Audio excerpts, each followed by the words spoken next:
Good Luck, Have Fun, Don't Die is a fun movie, but if you thought it didn't make sense, you aren't alone. I have some thoughts. Hey, I'm Mike. I study film, I work in TV, and if you love movies as much as I do, hit that subscribe button and get notified when new content's posted. I'm going to talk about spoilers, so if you haven't seen the film yet, bookmark this video and come back. I had really high hopes for Good Luck, Have Fun, Don't Die based on the killer trailer they released, and because it's right up my alley. If you like Everything Everywhere All at Once, Time Bandits, and Black Mirror, you'll probably have a great time with Good Luck, Have Fun, Don't Die. I went in with really high hopes, and that's my fault. I really try not to know too much about movies before I go in, but this one I knew more about than I should have. The film is essentially Terminator. Sam Rockwell returns to the past to stop a child from creating the first sentient artificial intelligence, which will go on to lord over humanity in the future. Kind of like Skynet. But with a simple code uploaded into the supercomputer, the AI could be tamed. He's tried to upload this code over 100 times and failed each time.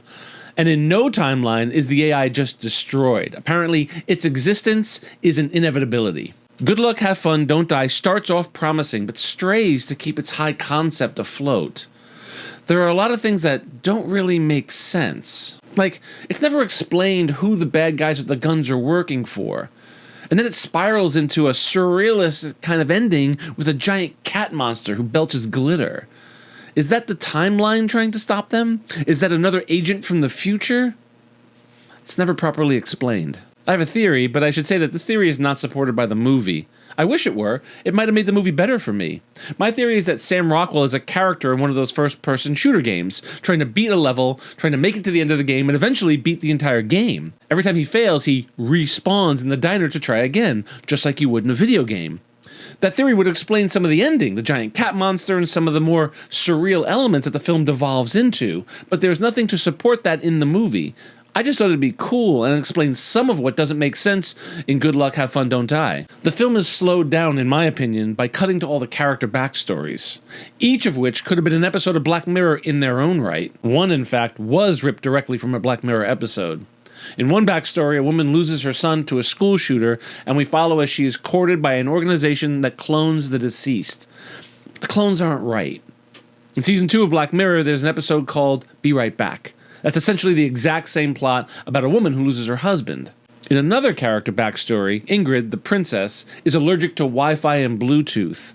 And I'm realizing now why the film didn't sit right with me. It all builds up to the climax, and you think the characters have won, that they defeated the godlike AI thing. But something isn't right, and Sam Rockwell realizes that they haven't won, and he returns to the beginning of the movie with a pretty clever plan to save the world. He's going to infuse Ingrid's blood into everyone, making everyone allergic to Wi-Fi the way Ingrid is. If you can't beat the AI, make it so that no one can stand to be near it. That'd be a pretty good ending to the movie. But it's only mentioned and never shown if it works.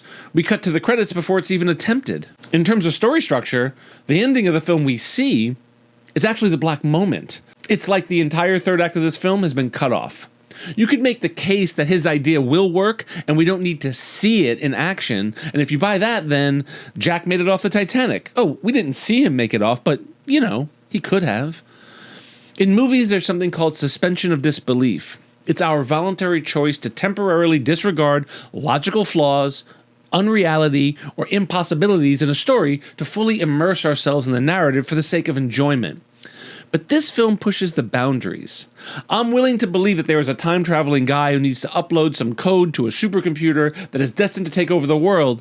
But then, when you add in the cloning and the allergy to the Wi-Fi and the strange cat monster that belches glitter, the whole thing kind of falls apart. And if the film is actually a guy playing a hyper-realistic game, then I would have liked to see him beat the game. He seems to have it all figured out. I don't want to trash on it too hard. There are some really fun moments. Just don't think too hard about it. Anyway, those are my thoughts on Good Luck, Have Fun, Don't Die. I'd love to read yours in the comments below. As always, film is about community. I'm Mike, and I love movies.